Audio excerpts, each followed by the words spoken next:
If I had died in that hospital parking lot, I believe the first person to feel relieved would have been my son-in-law. I know how that sounds, but the moment the finance guy at the dealership slid my paperwork back across the desk and said the loan had been flagged for review, I understood something had already been set in motion.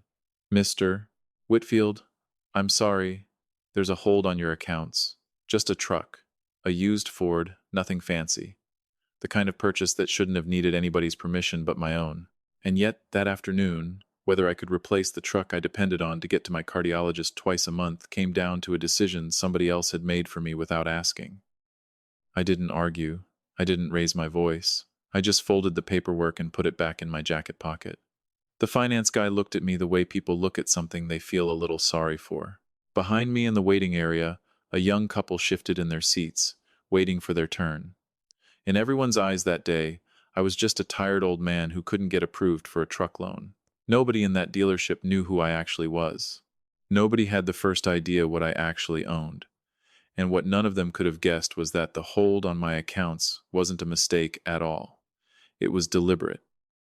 Somebody had reached into my life and turned off a switch on purpose, and she believed that if she pinched my money tight enough for long enough, everything I had would eventually just fall into her hands. She figured a widower pushing 70 wouldn't notice, wouldn't fight, wouldn't even understand what was happening to him. But there was one thing she never planned for. The quiet old man she'd written off had already built his answer years before she ever asked the first question. And by the time that Thanksgiving dinner was over, it was her turn to learn what quiet men keep in reserve. Let me back up and take you to that Thanksgiving. My name is Walter Combs. I'm 71 years old, and I've lived outside Erie, Pennsylvania since 1979, in the same house I put a new roof on with my own hands twice. For 33 years, I worked the line at a steel fabrication plant, then ran my own small machine shop out of a pole barn behind my house for another 15 after that. My hands still carry the marks of it, scars I don't think about anymore, knuckles that ache before it rains. I raised my daughter Denise on my own after her mother passed, and for most of my life the nicest thing I owned was a good set of micrometers and a truck that started every morning. I wore the same canvas barn coat to every family gathering for years, and nobody thought twice about it because nobody figured there was any reason to think twice about me. That suited me fine. I had my reasons. If you've ever been the person at your own family table who gets nodded at instead of talked to, you already understand the particular kind of invisible I'm describing. You're the one whose sentence gets finished for you before you've decided how you meant to end it. It isn't loud. Nobody's unkind about it. It just feels like somebody slowly turning your volume down until you stop noticing you're not being heard anymore. My daughter Denise is 44. She married a man named Trevor Ashcroft 9 years ago, and Trevor works in commercial insurance, does well enough at it, drives a car that costs more than my first house. His wife, though, my daughter-in-law is not the right word for her. She's my son's wife, my son Marcus's wife. That's the one this is really about. Marcus is 39. He's a good boy, works construction management, met a woman named Sabrina at a friend's wedding 6 years back and married her within a year. Sabrina is 36, works in property management for a group that owns apartment complexes across 3 counties, and she has the kind of mind that catalogs a room the second she walks into it, files every person present into a column marked asset or liability before she's taken her coat off. I noticed that about her the first Christmas I met her, because I do something similar myself, only with hydraulic presses instead of people. That Thanksgiving, Marcus and Sabrina hosted at their place out past Fairview, a newer development where all the mailboxes match and the driveways are freshly sealed. The house smelled like turkey and cinnamon candles, and somebody's cologne turned up a notch too high for a family dinner. There was a wreath on the door with a bow so symmetrical it looked machine-tied. Snow was starting outside, that thin gray eerie snow that never commits to anything. My grandson, their boy Jonah, was 2.5, running laps around the coffee table in socks. Sabrina's parents were there, a cousin of hers, a neighbor who'd been invited for a drink and stayed through dinner. I arrived at 4. Sabrina met me at the door with a smile that didn't quite make it all the way up to her eyes, took my coat before I'd finished getting it off my shoulders, and walked me toward the end of the table nearest the kitchen doorway. Not the head, not even close to the middle. The chair that catches a draft every time somebody opens the basement door. I sat down. I didn't say a word about it. That's not because I didn't notice. I notice everything. It's because I've learned there's a kind of strength in choosing what's worth spending your breath on, and a rickety chair has never once been worth mine. Marcus sat down near her, and I watched my son that evening the way I used to watch a weld while it cooled, looking for the hairline crack before it became a real one. He wasn't miserable exactly. He looked like a man who'd been agreeing with somebody for so long that the shape of his own opinions had started to soften at the edges. He barely looked my direction all evening. He watched his plate. I watched the room. Dinner moved along, and the conversation happened near me instead of with me. When I brought up the Steelers, Sabrina redirected smoothly toward a kitchen renovation she and Marcus were planning, and everybody followed her like she'd been holding a leash the whole time and had just given it a tug. I want to be honest with you, because this is the part that sat wrong with me longer than anything that came after. It wasn't the money that bothered me that night. It was watching my own son go quiet while somebody rearranged his father into a piece of furniture nobody needed to consult. Then, right before the pies came out, Sabrina tapped her wineglass with a fork, one clean ring of sound, and the room went still, in that particular way it does for people who've never once doubted they'll be listened to. She smiled around the table and said she had something she wanted to share, something she and Marcus had been discussing for months. She said that with Jonah getting older and the family growing, she'd been thinking a lot about protecting the people she loved, about making sure nobody got taken advantage of, about structure. Heads nodded along, like she was reading from a script everyone already agreed with. Then, she said that, starting immediately, she'd be managing the family finances more closely, all of it, and that she and Marcus had already taken the first steps that very morning. Then she turned toward me, and her voice dropped into that particular register people use when they've already made up their mind about you and just want it to sound like tenderness. She said, "Walter, we went ahead and put a hold on your accounts this morning, just as a precaution. At your age, you shouldn't have to manage all that stress by yourself. Anything you need, you come straight to Marcus." Marcus nodded along beside her. He didn't look at me either. Somebody at the table lifted their glass. Sabrina's cousin said something about how forward-thinking that was, how older folks get taken advantage of constantly these days. Somebody else called it responsible planning, and I sat there in that drafty chair being congratulated for the quiet erasing of my own name from my own life. I looked down at my hands flat against the tablecloth, steady. I noticed that, and I held on to it the way you hold on to anything solid in a room that's tilting. Then I set my glass down and stood up slow, because my knees have opinions of their own these days, and I looked at my son and said, "Marcus, quiet down a minute. Do you have any idea what you actually did this morning?"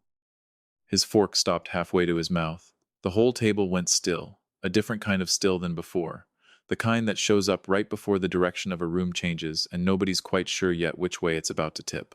To explain the rest, I need to take you back nearly 40 years, to the winter that reshaped everything I understood about being a man alone. My wife's name was Carol. We met at a roller rink outside Meadville when we were 19 and 20, and she was the one who made talking come easy, which mattered because it never has for me.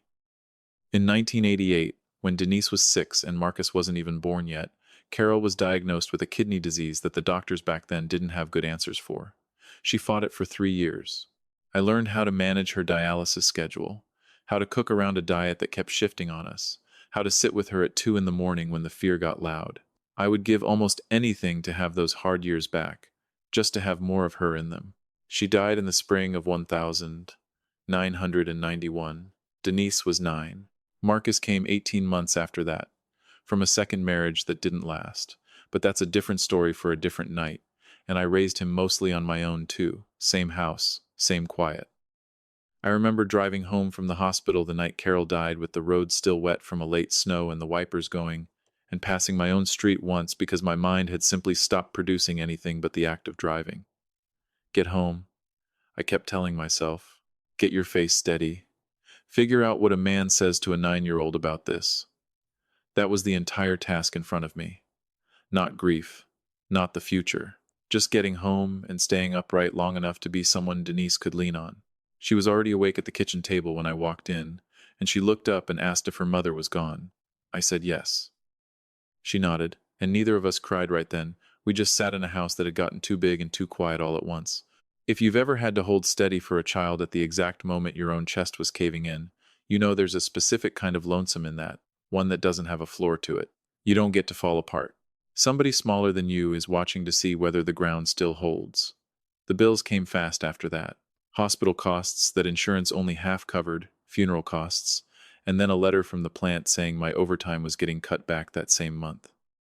I sat at my kitchen table on a Saturday night with 3 envelopes spread out in front of me and a cup of coffee I let go cold, and I made the one real decision of my life.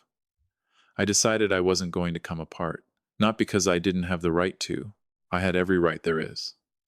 But there was a 9-year-old down the hall who needed one steady person left standing, and I was the only candidate for the job. So I squared those letters into a neat stack, and I went to bed, and I told myself I'd handle it one thing at a time. What I understood back then was steel and torque specs and how to read a blueprint. What I didn't understand was money past a paycheck, and that changed because of a man named Arnold Pruitt. About a year after Carol passed, I picked up a weekend job repairing a broken compressor system at a rundown self-storage facility on the edge of town. The place was falling apart. Half the units had faulty locks, the gate motor hadn't worked in months, and whoever had patched it together before me had left wiring that was one hot afternoon away from a real problem. I fixed the whole system in a weekend, traced it back to a grounding issue nobody had bothered to look for, and tested it 3 times before I packed up. Arnold owned the property. He was 63, sharp behind the eyes, and he'd watched me work most of the 2 days without saying much. When I finished, he said, "Most men fix what's broken. You go looking for what broke it." We stood in that gravel lot for damn near 2 hours afterward, talking, neither of us in a hurry to leave. Arnold told me how he'd bought that storage facility for almost nothing because it was falling apart and nobody wanted the headache. Fixed it up slow, unit by unit, and used what it earned to buy the lot next to it, and then another property after that. He explained things out loud I'd never once heard put into words before. Cash flow, depreciation, how the best properties to buy are never the pretty ones, they're the broken ones, sitting in a decent location that everybody else walks past because they can't see past the mess to the bones underneath. He didn't offer me a partnership. He didn't offer me a dime.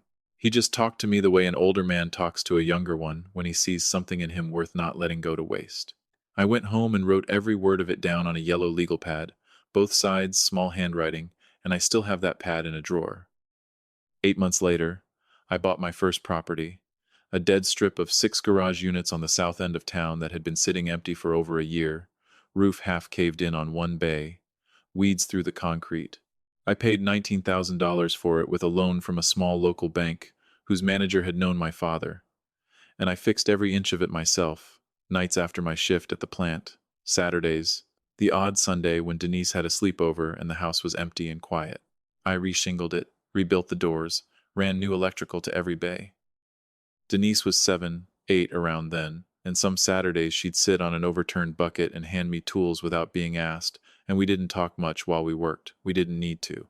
I'd get her an ice cream on the way home. That was the shape of us for years. Not distant, just quiet.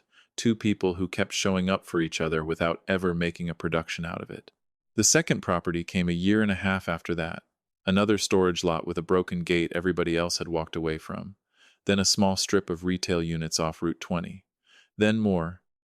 In 2003, I put everything into an LLC called Combs Property Holdings, with a careful attorney's help, and I kept my personal accounts entirely separate from all of it, and my name never showed up anywhere near the public paperwork.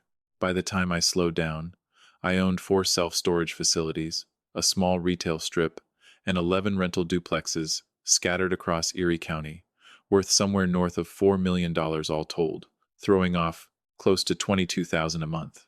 And I never told either of my kids. Not one word to Denise, not one word to Marcus. Marcus went to Penn State on what he believed was a partial scholarship stacked with loans he was paying off himself. Those loans were quietly settled through a trust he never knew existed. He thanked me once for gas money. I slipped him during exam weeks, and I told him he'd earned every dollar of it himself, and he had. I stayed quiet on purpose, because I watched what happens to a young man who grows up knowing money is coming somewhere down the line. It teaches him to wait instead of build, to expect instead of earn. I wanted my son to become a man who'd have turned out fine either way, and he did. He became exactly that, right up until Sabrina started quietly rewriting the story of who I was. Now here's the part I'd ask you to sit with, because Sabrina isn't a villain out of a cartoon. I found out later that her own mother had been left with nothing after her father ran their family savings into the ground through a string of bad investments in his 60s. Confusion and pride mixed together until there was nothing left to salvage. Sabrina watched that happen as a teenager, watched her mother start over at 50 with almost nothing, and she swore to herself she'd never let that happen to a family of her own again. So when she looked at me, a quiet, old man in a canvas coat who never talked about money, she didn't see a father-in-law. She saw a liability that needed managing before it could cost her family anything. In her mind, she was the responsible one, the protector standing guard. And that belief is exactly what let her justify every step she took. That's the thing about control. Sometimes it's just fear dressed up in a nicer coat. It started slow, about a year into their marriage. Marcus started calling less. Then came what I started thinking of as the concern campaign. Sabrina began asking questions dressed up as caring. Did I have a plan for getting older? Was I really managing alone out there okay? Had I looked into any senior financial protections? Marcus started echoing the same questions back to me in words a little too close to hers to be his own. He'd show up with printed articles about scams targeting retirees, certain lines highlighted in yellow marker, and set them on my kitchen table and say, "She just worries about you, Dad. She reads a lot about this stuff." Then came visits that felt more like inspections. Sabrina glancing over the mail stacked on my counter, asking careful questions about my medications, once looking around my kitchen and asking gently whether the house was getting to be too much for a man my age. I've lived in that house since 1979. I know every neighbor on that street by name. I said nothing. I just started paying closer attention. Then Marcus asked me to sign what he called a simple limited authorization, just so he could help manage my banking if anything ever happened to me. He said it easy, like it barely mattered. 2 weeks later, he came back with a form Sabrina had already printed and half filled in with my information. I looked it over, told him I'd have my attorney take a look first, and put it in my kitchen drawer. And I want you to understand what was going through me right then, because it wasn't anger, it was a slow, cold sadness.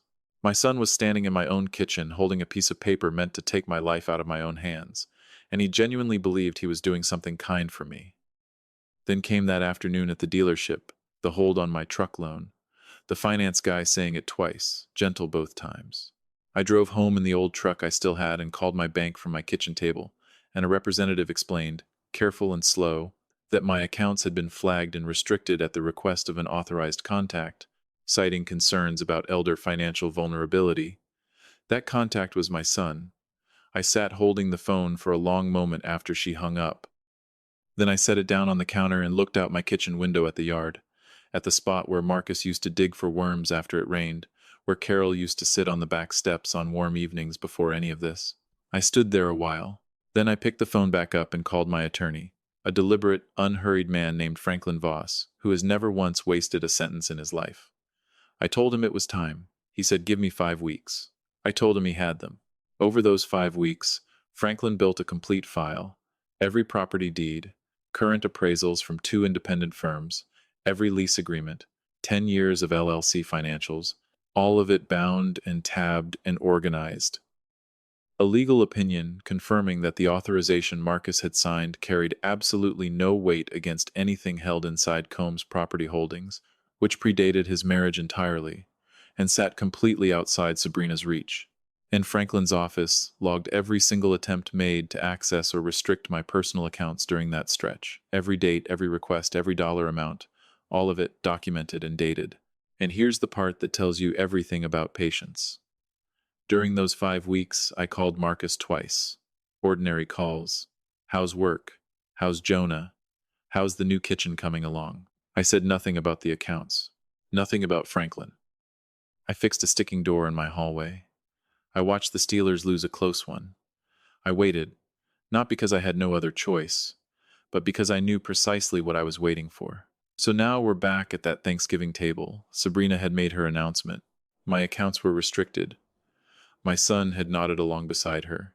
The whole room was full of approval, and I had just stood up and asked Marcus if he understood what he'd actually done, and the entire table was holding its breath waiting to see which way this would tip. I reached into my jacket pocket, pulled out my phone, and dialed. Franklin picked up on the first ring, exactly the way we'd planned it. I said, "Come on in." Sabrina's smile flickered at the edges. She said, "Walter, who exactly are you calling right now?" And every trace of that practiced warmth had drained clean out of her voice. Marcus pushed his chair back and said, "Dad, what is this?" Then the front door opened, and a gust of cold air came in with a little scatter of snow, and Franklin Voss stepped inside, stamping his shoes off, unhurried, in a dark wool coat, carrying a briefcase that had clearly seen 20 years of use. Reading glasses tucked into his shirt pocket, gray through the temples, the walk of a man who stood in enough rooms to know he doesn't need to perform for any of them. He said, "Good evening. I represent Walter Combs." And every face at that table turned toward him at once. And the wreath lights on the mantel kept blinking their slow, steady rhythm, and somewhere down the hall the baby monitor crackled softly, and it felt like the whole room leaned back to make space for whatever was coming next. He set his briefcase down in the middle of the table, right between the turkey and the pie nobody had touched yet, and opened it. Folders, deeds, appraisals, 10 years of financials, all bound and tabbed. Nobody was eating anymore. Nobody was talking. Sabrina's cousin set his fork down so carefully it made no sound at all. Franklin opened the first folder and spoke without putting any weight on the words, just laid the facts down clean and flat. He said Walter Combs is the sole owner of Combs Property Holdings LLC, formed in Pennsylvania in 2003. The company holds 4 self-storage facilities, 1 retail strip, and 11 residential duplexes across Erie County. Current combined appraised value is just over $4 million. Sabrina laughed, short and sharp, the sound a person makes when they're stalling for time they don't have. She said, "That's not possible." Nobody laughed along with her. Franklin slid a page across toward Marcus and said the net monthly income averages $22,000, all accounts current, no debt against any property. Marcus picked the page up, set it down, picked it up again, and his hands weren't steady doing it. I watched my son read a number that rewrote everything he thought he understood about the man who'd bought him ice cream on Saturday afternoons. Franklin laid down a second page. The authorization signed by Marcus Combs carries no legal weight over anything held by the LLC. It is unenforceable as written. All restrictions on Walter Combs's personal accounts were reversed as of this morning. Then he laid a third page face up so everyone at the table could read the heading themselves. Every attempt to access or restrict Mr. Combs's accounts over the past 5 weeks has been logged and documented by legal counsel. No criminal referral is being made at this time. That will remain true provided there are no further attempts. Then he closed the briefcase, straightened his coat, and said, "That concludes the summary." And he walked back out into the snow just as quiet as he'd come in. The room stayed frozen a long moment. Nobody looked at anybody else. The wreath lights kept blinking. Sabrina was the first one to find her voice again, and it had changed completely, stripped clean of everything soft she'd worn all evening. What was underneath wasn't cruelty. It was fear. The specific kind that belongs to somebody who watched security disappear once in her life and built every decision since around making sure it never happened again. She looked at me and said, "You hid all of this from us. You let us worry ourselves sick over you, and you were sitting on a fortune the whole time." I looked back at her, steady. I said, "I never told you. That isn't the same thing as hiding it." She said it was exactly the same thing. And I said, "No, it isn't. I never once made a decision about your life without your knowledge. You did that to me this morning. Those aren't the same, and I think you already know that." She didn't have an answer for that. Then Marcus looked up from the papers, his eyes red, and asked me why I never told him. I sat back down in that drafty chair because I wanted to say this looking him straight in the eye, and it's the one thing I'd want you to carry with you tonight if you take nothing else from an old man's story. I told him I stayed quiet because I wanted him to become the kind of man who could stand on his own 2 feet without my money doing his standing for him, and that he'd done exactly that. I told him I was proud of him for it, but that somewhere over the last 2 years he let somebody else convince him his own father had become a problem that needed managing, and he'd used his own name to lock me out of my own life to do it. That was the part I couldn't set down easy. Never the money. Not once the money. He didn't have an answer either. The room didn't have one for either of us. Sabrina picked up her coat, said something under her breath I won't repeat, and walked out into the snow. The door closed behind her with a sound that hung in the air longer than it should have. The rest of the family cleared out fast after that, murmured goodbyes at the door, cars pulling out of the driveway one after another into the dark. When the house finally emptied out, Marcus sat at the table, with the papers spread in front of him, and I stayed in my chair, and neither of us said a word for a good while, and that was fine. We were always better at sitting quiet together than talking. He stayed with me for 2 weeks after that, slept in his old room, went to work every morning, came home, sat with me at my kitchen table. We talked more in those 2 weeks than we had in the 3 years before it. Some of it was about Sabrina, how slow it had all crept up on him, how he never noticed it closing around him until he was already standing inside it. Some of it was about his mother, things he'd never known because he was too young when she died to think to ask. Some of it was just ordinary, a problem at his job site, the sticky door down the hall, the Steelers. One night, he started apologizing, the long kind, and I told him to stop. I didn't need the apology. I needed him to understand what had happened clearly enough to see it coming if it ever showed up again wearing a different face. He listened the way he used to when he was a boy, and I was showing him how something worked. That was enough for me. He met with his own attorney and worked through the separation a step at a time without running from any part of it. I set up a trust for Jonah that same week, nothing accessible before he turns 25, split between his schooling, a first home, and a reserve, in that order. When he's old enough, I'll sit that boy down myself and tell him exactly where it all came from. Every roof I patched, every night I worked after Marcus was asleep, every decision made one at a time. And here's what people got wrong about how I handled Sabrina. I didn't destroy her, and I could have. I never reported her to her employer, though I had every piece of paper I'd have needed to do it, not because she'd earned any mercy from me. Because ruining her wouldn't have put a single thing back the way it should be, and I've never had much use for something that only feels good for a minute. I made sure Jonah was protected, and I let the rest of it go. Some of the family thought I went too easy on her. I wasn't being easy. I was being exact about the difference between what actually helps and what only feels satisfying in the moment you're standing in it. If you've ever confused getting even with getting free, sit with that a second, because they are not the same thing, and only one of them lets you sleep at night. These days, I still drive that same old truck, the one they tried to keep me from replacing. I still wear the canvas coat. Last month, I reshingled a section of roof at one of my own duplexes just because my hands wanted the work. Marcus sat on the tailgate the whole afternoon and asked me questions the way he used to when he was a kid, handing me tools. That was a good afternoon. That was about as rich as I've ever felt in my life. So here's what all of it taught me. And it isn't really about the money at all. The quiet you carry can be the strongest thing you own, but only if it's a quiet you're choosing, not one you're swallowing, because somewhere along the way you decided you didn't matter enough to speak up. And the people who move on what they believe they can take from you will always show you exactly who they are, if you're patient enough to let them show you in their own time. Here's the one thing I'd ask you to actually go do this week, and not out of fear, out of respect for yourself. If you're getting up there in years, get your affairs in proper order before somebody else decides to order them for you.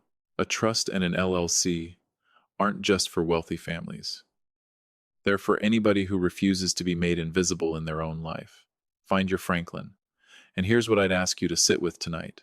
When was the last time somebody mistook your silence for weakness instead of what it really was?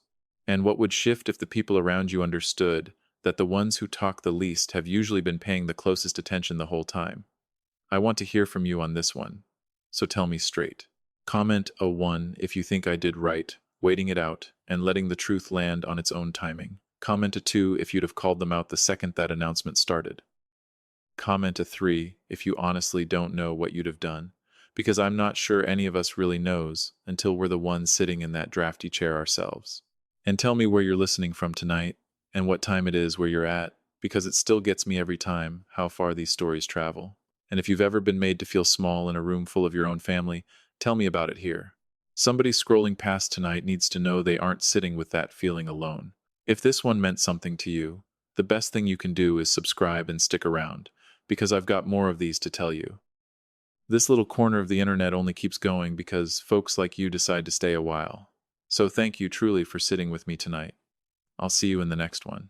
There's a quiet kind of wealth that has nothing to do with bank accounts. It's the patience to let people show you who they are, and the grace to still choose mercy once they have. Loving someone doesn't mean handing them your whole life to manage. Sometimes the truest gift you give your children is letting them stand on their own and standing steady yourself, so they always have somewhere solid to come home to. A small note for you. This story was written and imagined by AI, meant purely for entertainment, though we hope its little life lessons still landed somewhere warm in your heart.